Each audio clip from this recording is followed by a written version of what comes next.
Namo Bhagavate Vasudevaya. Om Namo Bhagavate Vasudevaya. Janma Yasya Yato Niviyad Itaratas Swavigyaswarat. Janma Yasayatam Vayaritaratas Jatiriswavigyaswarat. Tene Brahma Hridaya Adikavaye Muyanti Yatsurayaha. Tenne Brahma Hridaya Adikavaye Mujanti Jasuraya. Tejo Varimadam Yata Vinimayo Yatra Trisargomesha. Tejo Varimrida Jata Vinimayo Jatra Trisargomrisya. Dhamna Svena Sada Nirasta Kuhakam Satyam Param Dhimahi. Dhamna Svena Sada Nirasta Kuhakam Satyam Param Dhimahi. O my Lord Shri Krishna, son of Vasudeva, O my Lord Shri Krishna, son of O Vasudeva, all-pervading personality of Godhead, O all-pervading personality of Godhead, I offer my respectful obeisances unto you. offer my respectful blessings. I meditate upon Lord Shri Krishna because he is the absolute truth, I meditate upon Lord Shri Krishna because He is the absolute truth and the primeval cause of all and the causes, primeval cause of all causes, of the creation, sustenance, and destruction of the manifested universes. of the creation, sustenance, destruction of the manifested universe. He is directly and indirectly conscious of all manifestations, He is directly and indirectly conscious of all manifestations. and he is independent because there is no other cause beyond him. And He is independent because there's no other cause beyond It Him. is he only who first imparted the Vedic knowledge unto the heart of Brahmaji, It is He only who first imparted the Vedic knowledge into the heart of the Brahmaji, original living being. the original living being. By him, even the great sages and demigods are placed into illusion, By Him, even the great sages and demigods are placed into illusion. as one is bewildered by the illusory representations As one is bewildered by the illusory representation of water seen in fire or land seen in water. water seen the fire, land seen water. Only because of him do the material universes, Only because of Him do the material universe, temporarily manifested by the reactions of the three modes of nature, temporarily manifested by the reaction of the three modes of nature, appear factual, although they are unreal. appear factual, although they are I therefore meditate upon him, Lord Shri Krishna, I therefore meditate upon Him, Lord Shri who is Krishna, eternally existent in the transcendental abode, who is eternally existent in the transcendental, which is forever free from the illusory representations in the material world. which is forever free from the illusory representation of the material world. I meditate upon him, for he is the absolute I truth. meditate upon Him, for He is the absolute truth. Dharma Pujita Kaitra Dharma Prajita Kaitaputra, Paramo Nirmatsaranam Satam, Paramo Nirmasharanam Satam, Vedyam Vastavamatra Vastu, Vedyam Vastavam Astra Vastu, Shivadam Tapa Trayon Moon, Shivadam Tapotrayamulanam, Srimad Bhagavate Mahamuni Krite, Srimad Bhagavate Mahamuni Krite, Kimba Prayer Ishwaraha, Kimva Paririshva, Sadyo Ridi Avarudyate Tra, Sadyo Ruddhya Varijatitra, Kriti Bihi Sususabhistakshana. Kritibhi Shushushubhistatkyanat, Completely rejecting all religious activities which are materially motivated. completely rejecting all religious activities which are material This motivated. Bhagavata Purana propounds the highest truth, This Bhagavad Purana propounds the highest truth, which is understandable by those devotees who are fully pure in heart. which is understandable by those devotees who are fully pure. The in highest heart. truth is reality distinguished from illusion for the welfare of all. The highest truth, the reality distinguished from illusion for the welfare Such of all. truth uproots the threefold misery. Such a truth uproots the threefold miseries. This beautiful Bhagavatam, compiled by the great sage Vyasadeva in his maturity, This beautiful Bhagavatam compiled by the great sage Vyasadeva is sufficient in itself for God realization. is sufficient itself for God realization. What is the need of any other scripture? What is the need of the other scripture? As soon as one attentively and submissively hears the message of Bhagavatam, As soon as one attentively and submissively hears the message of Bhagavatam, by this culture of this knowledge, culture of knowledge, the Supreme Lord is established within his heart. the Supreme Lord is established within his heart. Nigama kalpataro galitam phalam, Nigama kalpataro galitam phalam, sukhamukad amrita dravya samyutam, Shukamukhara mrita dravasamvitam, pibata bhagavatam rasam alayam, Dibata Bhagavatam Rasamanayam, muhur ahoraskabu vibhavakaha. Mura Hurasikabu. O expert and thoughtful men, relish Srimad Bhagavatam, O expert and thoughtful men, relish Srimad the Bhagavatam. mature fruit of the desired tree Vedic literatures. The mature fruit of the desired tree of the Vedic literature. It emanated from the lips of Sri Sukadeva Goswami. It emanated from the lips of Sri Shukadeva Goswami. Therefore, this fruit has become even more tasteful. Therefore, this fruit has become more tasteful. Although its nectarian juice was already relishable for all, Although its nectarian juice was already relishable for all, including liberated souls. including liberated souls. Shinvatam Swakata Krishna, Shambhatam Swakata Krishna, Punya Shravana Kirtana, Punya Shravana Kirtana, Hiryantakstohi Badrani, Vidyantastu Hyabhadrani, Vidunati Suhit Satam. Vidhu Noti Surit To hear about Krishna from Vedic literatures, To hear about Krishna from the Vedic lords. or to hear from him directly through the Bhagavad Gita, Or to hear from him directly from the Vedic. is itself righteous activity. It is self-righteous activity. And for one who hears about Krishna, And for one who hears about Krishna, Lord Krishna is dwelling in everyone's heart, Lord Krishna is dwelling within everyone's acts as a best wishing friend, heart, acts as the best wishing friend, and purifies the devotee who constantly engages in hearing of him. and purifies the devotee who constantly engages in hearing him. Nastapresu abhadresu Sapradesha Bhadreshu nityam bhagavata sevaya Nityam Bhagavata Se bhagavati uttamasloke Bhagavati Uttamasloke bhaktir bhavati naistaki. Bhakti Bhavati Nahistiki. In this way, a devotee naturally develops his dormant transcendental knowledge. In this way, a devotee naturally develops his dormant transcendental knowledge. As he hears more about Krishna from the Bhagavatam As he hears more about Krishna from the Bhagavatam and from the and devotees, from the devotee, he becomes fixed in the devotional service of the Lord. he becomes fixed in the devotional service of the Lord. Tadarajastamo bhava Darajastamo Bhava kamalubhadayaschaye Kamalobhadayascha chita itar navidam Ititaranavidam stitvam sattve prasidhati. Stitam Sarve Prasidati. By development of devotional service, By developing devotional service, one becomes freed from the modes of passion and ignorance, one becomes free from the modes of passion of and ignorance. thus material lust and avarice are diminished. And thus material loss and avarice are diminished. Evam prasana manasu Evam Prasanna Manasu bhagavat bhakti yogataha Bhagavat Bhakti Yogata bhagavat tattva vijnanam Bhagavat Tattva Vijnana mukta sangasya jayate. Mukta Sangha Sajayate. When these impurities are wiped away, When all these impurities are wiped the away, candidate remains steady in his position of pure goodness, the candidate remains steady in his position of pure goodness, becomes enlivened by devotional service, becomes enlivened by devotional and service, understands the science of God perfectly. and understands the sons of God perfectly. Vidyate hridaya grantis, Vidyate Hridaya Granthi chityante sarvasamsaya, Chidyante Sarva siyante chasya karmani, Yante Chasya Karmani justa evat manishwari. Dusta Evad Manishvari. Thus, bhakti yoga serves the heart not of material affection, That's the Bhakti Yoga serves the hardness of material and enables one to come at once to the stage of a samsayam samagram, and enables one to come at once to the stage of assumption, understanding of the supreme absolute truth personality of Godhead. understanding the supreme absolute true personality of Godhead. Therefore, only by hearing from Krishna or from his devotee in Krishna consciousness Therefore, only by hearing from Krishna or his devotees Krishna consciousness can one understand the science of Krishna. can one understand the science of Krishna. Srimad Bhagvatam, Canto 2, Chapter 2, Text 23.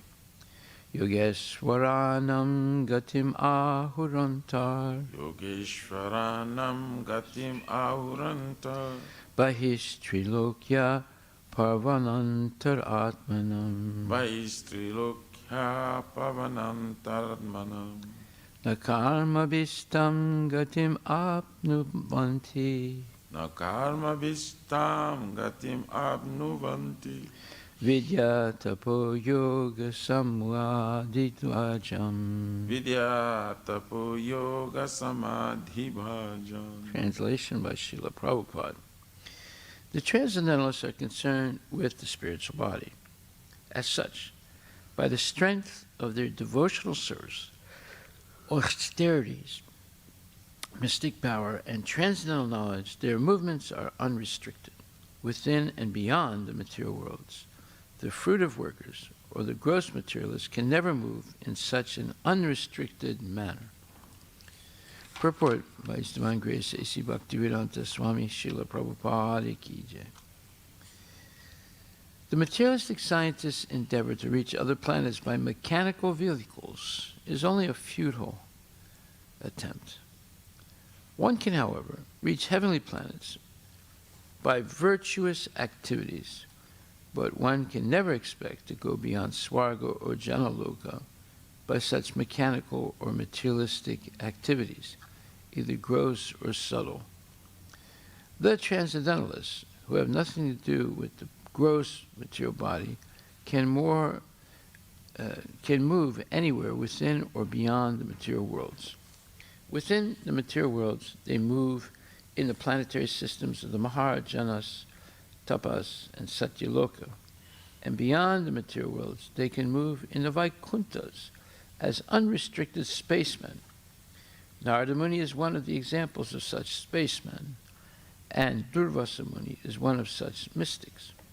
But the strength of devotional service, austerities, mystic powers, and transcendental knowledge, by the strength of devotional service, austerities, mystic powers, and transcendental knowledge, everyone can move like Narada Muni or Durvasa Muni.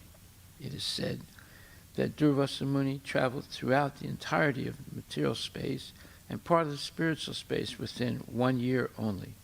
The speed of the transcendentalist can never be attained by the gross or subtle materialists. Srila Prabhupada Patita Bhavana Ki Jai. So this is an interesting purport. Prabhupada is talking about transcendental spacemen. Now this is incomprehensible for the materialists. Of course, the materialists, they made up the story of Superman, who can fly through space, but at least within the Earth's atmosphere. I don't think he ever, I'm not sure if he ever flew through outer space. So they do have something, some concept of man flying on his, by his own means without any machine. But there are such things as super spacemen. And Narada Muni is one, and Durvasa Muni is another, who did it by mystical yoga, Narada Muni by pure devotion. So the abilities of a human being are incomprehensible to almost the entire human population on the earth. Who would believe that they can fly through outer space without the help of a mechanical contraption like a spaceship? They would say it's impossible. But no, it's not impossible, according to Srimad Bhagvatam. So, therefore, to understand all the intricacies and, let's say, mystical things that go on in the universe, one must hear from bona fide spiritual masters the message of Srimad Bhagavatam, because it explains all these mysterious things happening in outer space that even with our, let's say, best mechanical contraptions that we have, we can't emulate what Narada Muni is doing or Durvasa Muni. So the human body itself, if properly managed, can manifest these unbelievable powers because it's inherent in us. Because our real, the real individual in the body is the spirit soul, not the body itself. The body is simply a covering. So if our spirit soul connects to Krishna, it's just like if you connect an electric plug, electric wire to the plug, the electrical device that is connected to the electrical source, then you can use that power. But if you're not connected, you can't get that power. So therefore, when we connect our soul consciously to Krishna, then all that powerful energy flows into us also. And we're able to do incredible things like Narada Muni. So that's why yoga is connection to Krishna. That's the goal of yoga. And we read the definition of yoga according to the materialists. It has nothing to do with connecting to Krishna. Therefore, it's all bogus. And people are always like troubled by the different miseries in material life. Now this is explained with a lot of with more depth, or a lot of let's say detail in the 4th chapter, 10th verse of Bhagavad Gita. It says, Vitaraga bhaya krodha manmaya mam upasritam bahavo jnana tapasa putamad bhavam agata. Being freed from attachment, fear, and anger. being fully absorbed in me and taking refuge in me, many persons in the past became purified by knowledge of me, and thus they all attained transcendental love for me.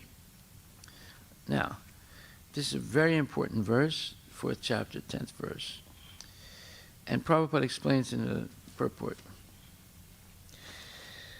As described above, it is very difficult for a person who is too materially affected to understand the personal nature of the Supreme Absolute Truth.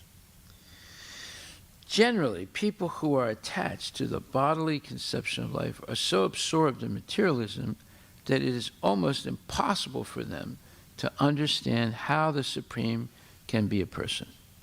Such materialists cannot even imagine that there is a transcendental body, which is imperishable, full of knowledge, and eternally blissful. So see, that's the point, that that every human being or every living being has actually a transcendental body, but it's covered now by earth, water, fire, air, ether, mind, intelligence, and false ego. So, therefore, Prabhupada said, such materialists cannot even imagine that there is a transcendental body which is imperishable, full of knowledge, and eternally blissful. In the materialistic concept, the body is perishable, full of ignorance, and completely miserable. Therefore, people in general keep this same bodily idea in mind when they are informed of the personal form of the Lord. So that is projecting their own limitations on Krishna. For such materialistic men, the form of the gigantic material manifestation is supreme. So, yeah, that's talking about the Virat Rupa. The most people will come in understanding of God is that God represents the whole material creation. But that is factually an imaginary thing. The Virat Rupa is not the eternal body of Krishna, but it helps us come closer to Krishna, and helps impersonalists, materialists who see things only in terms of matter, to at least develop an idea that the total material nature is enveloped in God's body as the Virat Rupa. So for such materialistic men, the form of the gigantic material manifestation is supreme. Consequently, they consider the Supreme to be impersonal. And because there are two material... Now, if you study the Virat Rupa, however, you get the stamp of personalism through understanding all the different parts of the Virat Rupa as parts of this body. Just like we have bones, so the bones are the mountains. In the Virat Rupa, we have veins. The veins are the rivers in the Virat Rupa, and so forth. Consequently, they consider the Supreme to be impersonal, and because they are too materially absorbed, the conception of retaining the personality after liberation from matter frightens them. When they are informed that spiritual life is also individual and personal, they become afraid of becoming persons again, and so they naturally prefer a kind of merging into the impersonal void.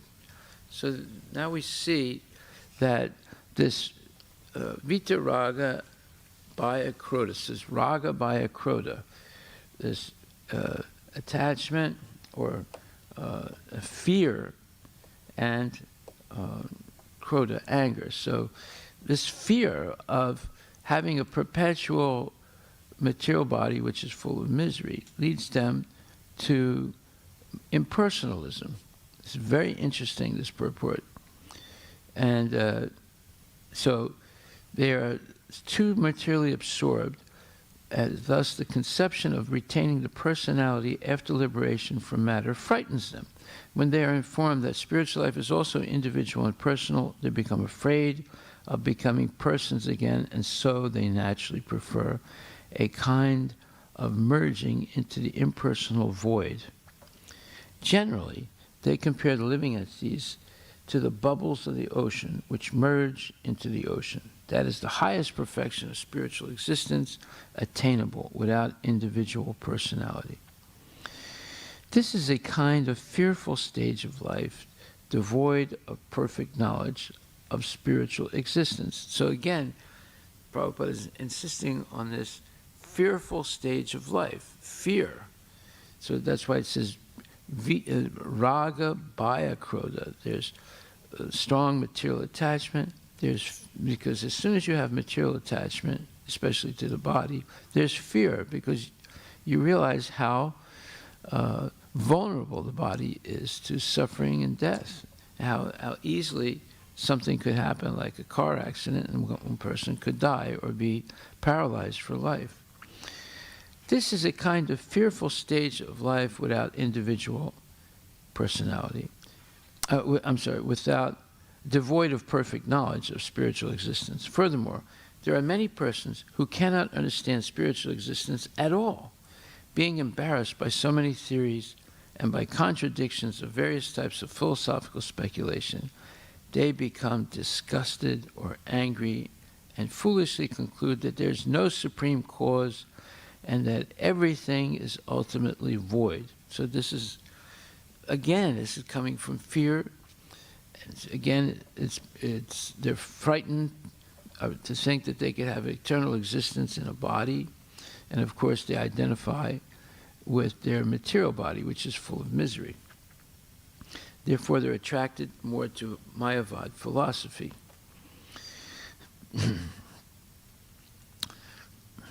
Such people are in a diseased condition of life, the ones that reject the existence of God or a supreme cause, and they think that everything is ultimately void. And this is the case of the Sunyavadis, or the followers of Buddha. Such people are in a diseased condition of life. Some people are too materially attached and therefore do not give attention to spiritual life. Some of them want to merge into the supreme spiritual cause, and some of them disbelieve in everything, being angry at all sorts of spiritual speculation out of hopelessness. This last class of men take to the shelter of some kind of intoxication, and their affective hallucinations are sometimes accepted as spiritual vision. Well, you have religions like Mormonism, and you have the Seventh-day Adventists, and then you have Jehovah's Witnesses. All of them are based on somebody's hallucinations that they sort of wrote down in books and consider them spiritual realities. So if you read the Book of Mormon, or you read the Seventh-day Adventist theory that the world's coming to an end, just like the Jehovah's Witnesses, who also thought the world was coming to an end, then you see that these are like hallucinations of individuals who claim to have some kind of spiritual realization. Okay, so one has to get rid of all three stages of attachment to the material world, negligence of spiritual life, and fear of a spiritual personal identity, and the conception of void that arises from frustration in life. To get free from these three stages of the material concept of life, one has to take complete shelter of the Lord, guided by the bona fide spiritual master, and follow the disciplines and regulative principles of devotional life. The last stage of devotional life is called bhava, or transcendental love of Godhead. So this is a very important purport, and a very similar type of explanation is given in the Srimad Bhagvatam, first canto, 7th chapter, text number 7. That verse says, simply by giving oral reception to this Vedic literature, the feeling for loving devotional service to the Lord, the Supreme Personality of Godhead, sprouts up at once to extinguish the fire of lamentation, illusion, and fearfulness. So the purport to this verse is also amazing. But let's look at what it says. It says that simply by giving oral reception, oral, A-U-R-A-L, not O-R-A-L. Oral means the ears. By hearing this Vedic literature, meaning Srimad Bhagvatam, the feeling for loving devotional service to Lord Krishna, the Supreme Personality of Godhead, sprouts up at once to extinguish the fire of lamentation, illusion, and fearfulness. So, in the purport, Prabhupada says, there are various senses of which the ear is the most effective. This sense, or the ear, works even when a man is in deep sleep. One can protect himself from the hands of an enemy while awake, but while asleep, one is protected by the ear only. The importance of hearing is mentioned here in connection with attaining the highest perfection of life, namely getting free from 3 material pangs. Okay, so what are these pangs? Well, the verse we read in Bhagavad Gita says, raga, bhaya, krodha, or strong material attachment to the body and sense gratification, raga, bhaya, fearfulness, and krodha, anger. So here it says, I'm going to talk about the 3 material pangs. Everyone is full of lamentation at every moment. He is after the mirage of illusory things and is always afraid of his supposed enemy. So here there's 3 things mentioned also as 3 material pangs: lamentation, attachment to illusory things, and being afraid of a supposed enemy. So we said raga is attachment, and due to attachment, there's lamentation, because when we're attached to something and we lose it, we lament. So you see why in the Prabhupada says 3 material pangs. Attachment always leads to lamentation, because we'll always lose things that we're attached to. And then lamentation, and then being after the mirage of illusory things. So raga, bhaya, krodha. So when we get frustrated in attaining those illusory things, we become angry. So that's krodha. And then the last one is anger. Being always afraid of his supposed enemy. So that's bhaya. So we see there's a direct correlation between Bhagavad Gita 4.10 and Srimad Bhagavatam 1.7.7. These are the primary symptoms of material disease, that is, the lamentation, running after the mirage of illusory things, and fear. That means that one is really affected by material disease. And it is definitely suggested herein that simply by hearing the message of Srimad Bhagavatam, one gets attachment for the Supreme Personality of Godhead, Sri Krishna, and as soon as this is affected, now there's affected and effected, 2 different words that are more or less pronounced the same or somewhat similar, but they have different meanings. So affect means something that happens to you and influences you. Effect is something that you do and you get a certain result. So it says, as soon as this is effected, the symptoms of material diseases disappear. What is that? Regularly hearing Srimad Bhagavatam can heal this disease. So we have a disease that's worse than coronavirus. It is this lamentation and always running after and seeking illusory things and fearfulness of an enemy. So it says, as soon as this is affected, that means regular hearing of Bhagavatam and having an attachment for it, for Krishna, as a result of regularly hearing, the symptoms of material diseases disappear. Srila Vyasadeva saw the all-pervading personality of Godhead, and in his statement, the all-perfect personality of Godhead, Sri Krishna, is clearly confirmed.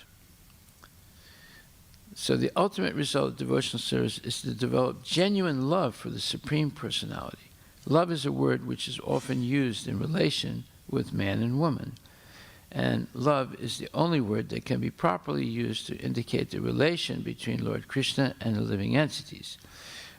The living entities are mentioned as Prakriti in the Bhagavad Gita, and in Sanskrit, Prakriti is a feminine object. The Lord is always described as Parama Purusha, or the supreme material male. Thus, the affection between the Lord and the living entities is sometimes like that between the male and the female. Therefore, the term love of Godhead is quite appropriate. Okay, so you have affect, you have effect, and you have affection. So that's why the English language can be sometimes very confusing, because sometimes words are spelled differently but pronounced almost the same or exactly the same. And then you have words that are nouns and words that are verbs, and they can have different meanings. When the same word can be used as a noun, and the same word can be used as a verb, and the same word can also be used as an adjective. So this is all very confusing for new learners of English. Because we're habituated to speaking and hearing English, we sort of understand these things. But if you read the same principles in a book of grammar, it's confusing. Therefore, you can assimilate knowledge by hearing. That's the best way to learn. If you try and simply be a bookworm, you can get confused very easily. Okay, so loving devotional service to the Lord begins with hearing about the Lord. There's no difference between the Lord and the subject matter heard about him. The Lord is absolute in all respects, and thus there is no difference between him and the subject matter heard about him. Therefore, hearing about him means immediate contact with him by the process of vibration of transcendental sound. So that's the foremost important thing in our lives as devotees, is always being in contact with transcendental sound. Just like some people say, seeing is believing, but the eyes are only one of the five senses.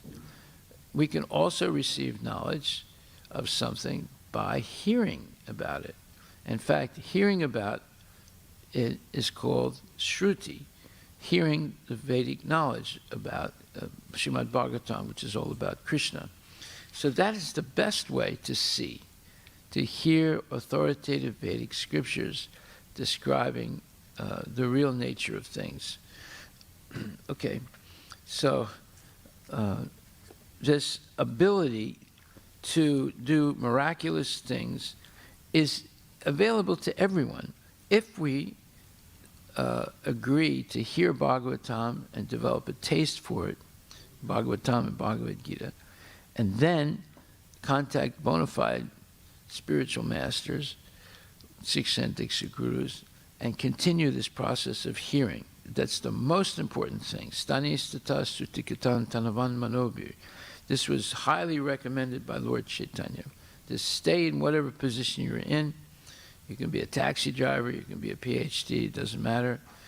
But go on hearing every day the explanations of pure devotees and or dedicated devotees, and hear the messages of Krishna and Krishna's devotees, as in the Bhagavad Gita or the Srimad Bhagvatam.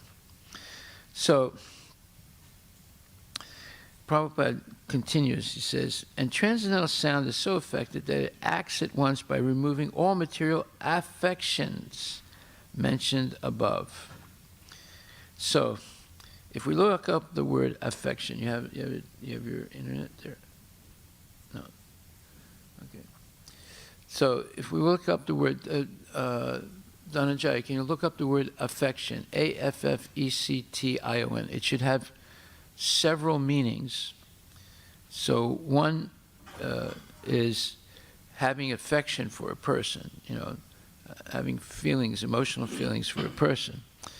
Another would be being influenced by something. Is that right? Gentle feeling of fondness or liking is the first one. Act of process of affecting or being affected. Exactly right. See?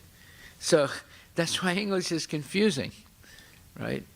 So one meaning is the noun, when it's used as a noun. The first meaning, it's used as a noun, affection. Is that right? Yeah, it's a noun. And then the second meaning is a verb. It doesn't say here, but yeah, it sounds like a verb. It doesn't say it's a verb? No, it just says archaic. Oh, archaic, okay. All right. Yeah, that was the older use of it, and then it's sort of metamorphized into the newer meaning over time. Oh no, okay, now look up affect, A-F-F-E-C-T, and effect, E-F-F-E-C-T. Effect should be a noun, and affect should be a verb. Is that right?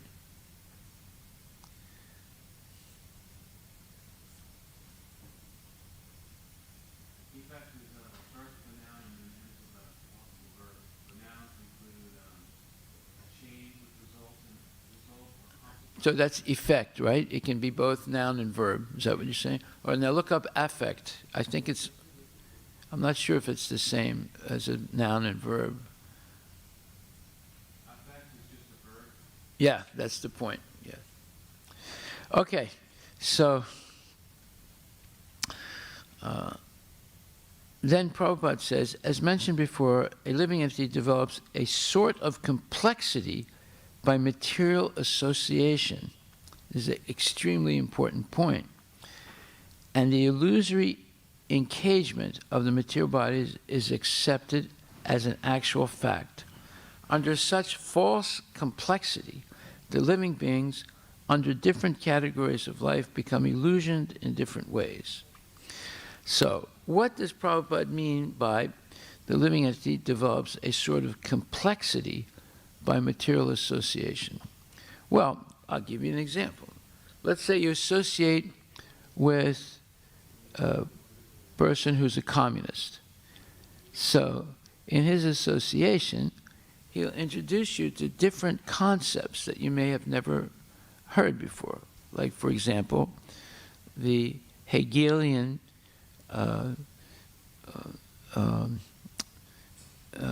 Hegel was a German philosopher, and he explained what's called a dialectical analysis of history.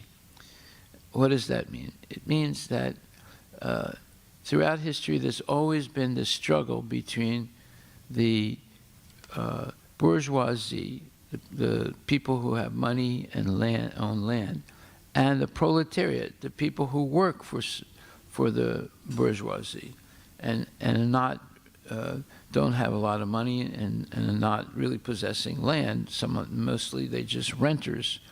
So this struggle between these two is called the dialectic, by which you can analyze every step of history as this constant struggle between these two classes of people. Well, is that true? Not really true in all cases, but this was Hegel's way of analyzing the history of mankind. So you get introduced to that when you come in contact with a communist. Now, the communists may understand or may not understand the philosophy that Hegel was, Hegel propounded, but the idea of this constant struggle between the bourgeoisie, the landowners and money owners and capitalists, and the proletariat, the renters and the workers. Therefore, the whole idea is eliminate these class differences So in other words, you come in contact with a communist, he'll explain all these things to you. And if you come in contact with a Buddhist, he'll tell you that there's no soul. There's just the mind, and the mind that's attached to matter will always be an illusion. And the mind that is void, there's no more illusion. So you're coming into another set of complexities. So these are called, the living entity develops a sort of complexity by material association. It depends who you associate with. And the illusory engagement of the material body is accepted as a fact.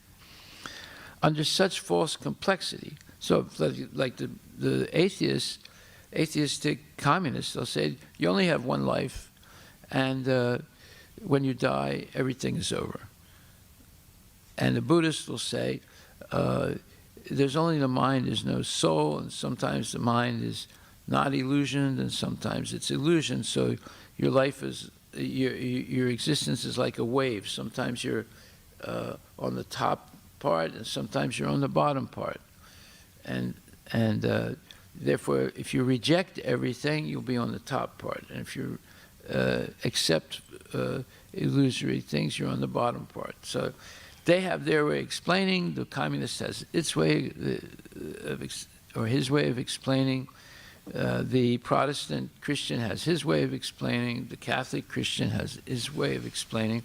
So these are all called complexities of life due to a material association, or associating with materialistic people. And because of that, you begin to develop what's called false complexity. The living beings under different categories of life become illusioned in different ways. Even in the most developed stage of human life, the same illusion prevails in the form of many isms, like communism, capitalism, socialism. This is what people are talking about today, right? And divides the loving relation with the Lord, and thereby divides the loving relation between man and man. In other words, because these complexities separate us from Krishna, it leads to being separated from other people also.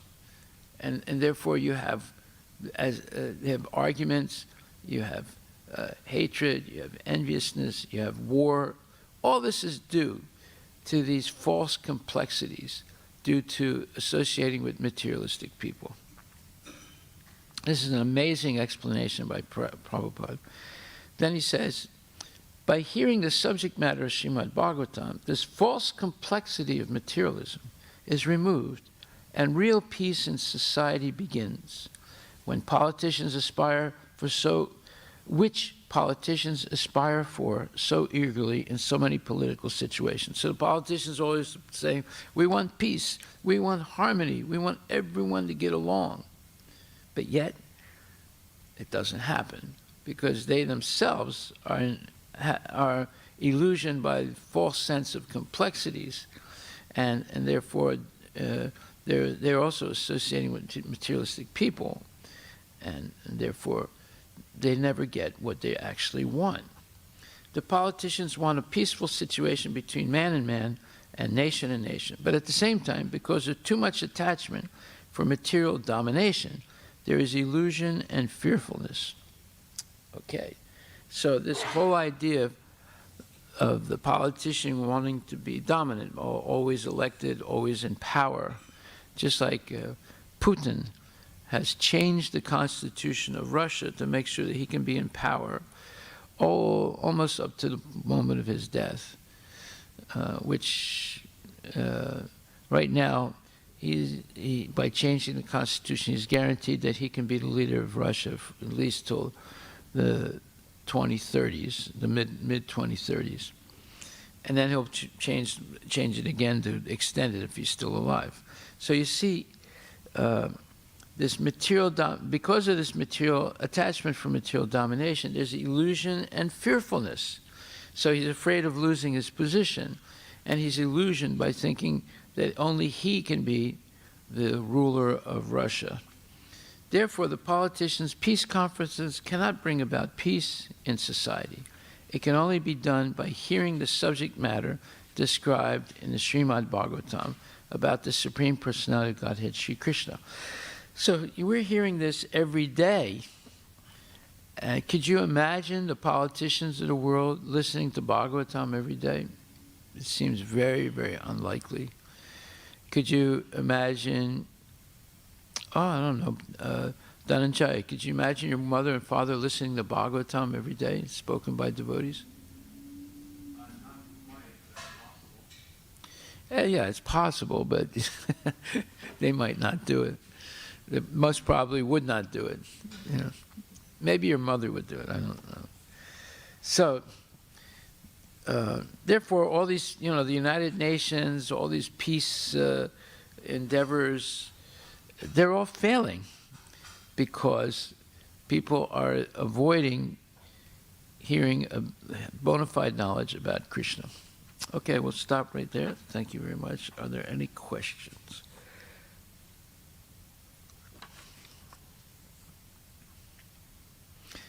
So this Canto 1, Chapter 7, Verse 7 is an amazing, amazing explanation by Prabhupada, as is also 4th chapter, 10th verse, and they're both these verses are connected closely to each other. Okay, all glories to Srila Prabhupada. Thank you very much. Hare Krishna.